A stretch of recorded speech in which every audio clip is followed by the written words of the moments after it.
Morning class 10. Let's discuss about this poem, the Ball poem, written by John Berryman. Now this poem, class 10, is written in blank verse. This poem is written in blank verse. That means no writing scheme has been applied over here. Now this poem is about a little boy who is growing up, and while growing up, he is now in his childhood, his first experiencing how to cope with a loss, to cope up with a loss of something which is very loved to him. Now in life, there are many things, many intangible things, which we cannot buy with money. Money is immaterial. Money cannot buy love. Money cannot buy relationships. Money cannot buy bondings.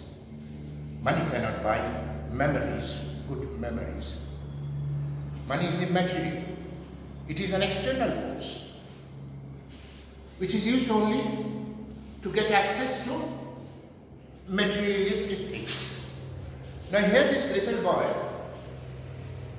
who is growing up, and since his early childhood, as he is growing up, he has a very prized possession with him, a ball. As you all know, as you all have passed that phase, but still now also, when we were very young, since our infancy, we used to love balls, used to play with balls. If it gets lost, we get cranky, we shout, we cry. But this ball, to that child who is growing up,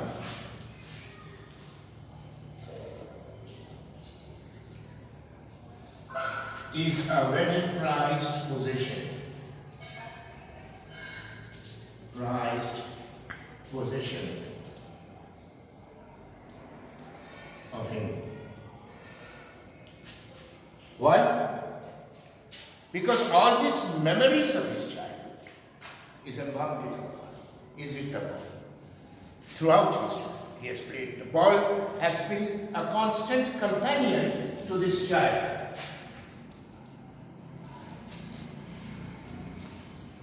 So many memories are attached with the ball, which is a very prized possession to him.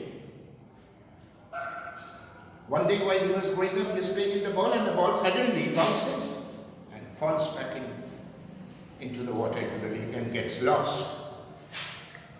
The ball of this child gets lost. All his memories of childhood, which is with the ball, was with the ball, gets lost. The ball gets lost. A very great loss to the child. This is the first loss of his life which this boy is now experiencing. The first loss of his life which he is now experiencing. He is now experiencing how to cope with this loss. Yes, obviously, we can buy the ball. The boy could have bought another ball. Yeah, as it is said, the poet could have given him money to buy another ball, but that is immaterial. He can get number of balls in the market. But this ball, which is deeply attached with the child, his memory is deeply attached. Suddenly he loses this ball. He sees, now as we grow up, we have to be responsible now, we have to be burdened, we have to bear the responsibility. We have to know how to cope up with a loss. Sometimes in life, the loss we suffer are permanent in nature. Suppose I lose my mother. My mother died, or my dad, or a very loving friend. That's a permanent loss. But as we grow up, we should cope up with the loss rather than we should not sit down and brood over it for the next part of our life and spoil our future life. We have to gain that responsibility, how to adapt to the situation, because life is full of ups and downs. This responsibility, the boy is now learning to develop in himself the responsibility with himself,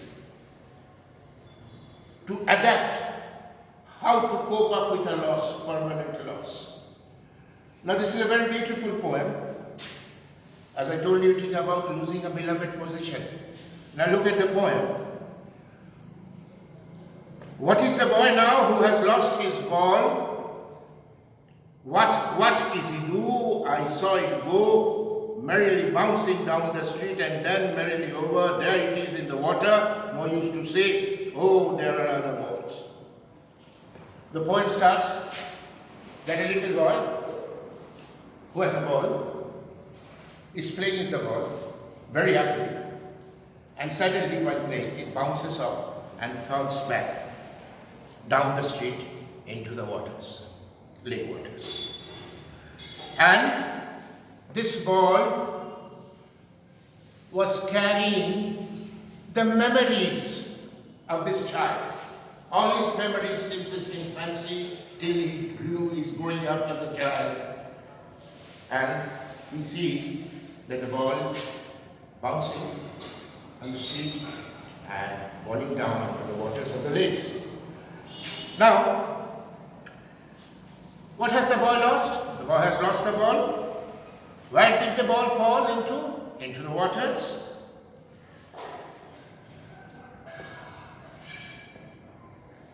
Look at the second stanza.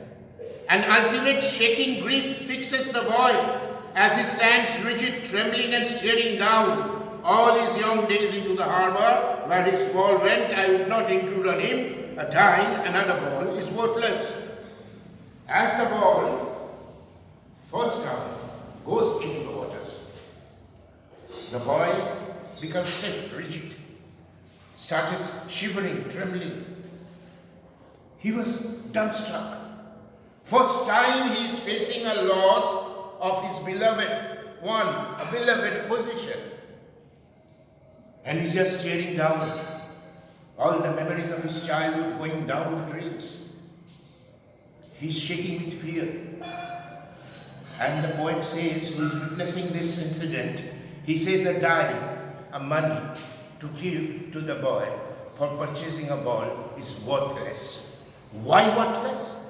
Because this little boy has to learn the responsibility of how to tackle and how to cope up with a loss. Because he's growing up.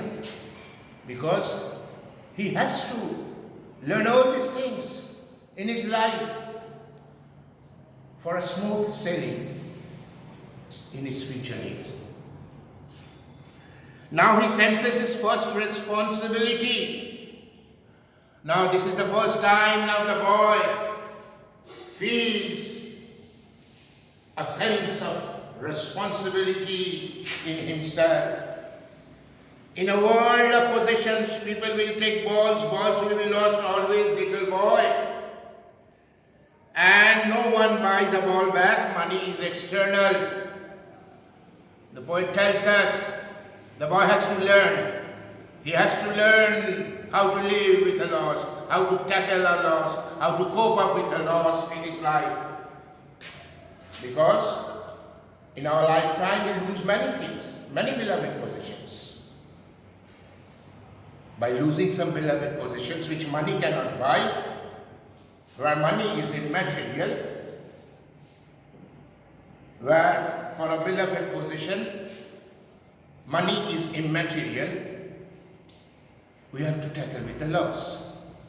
We have to grow up in that way. Money is an external factor. It is used only to buy materialistic things. In the next class, I will discuss the rest part.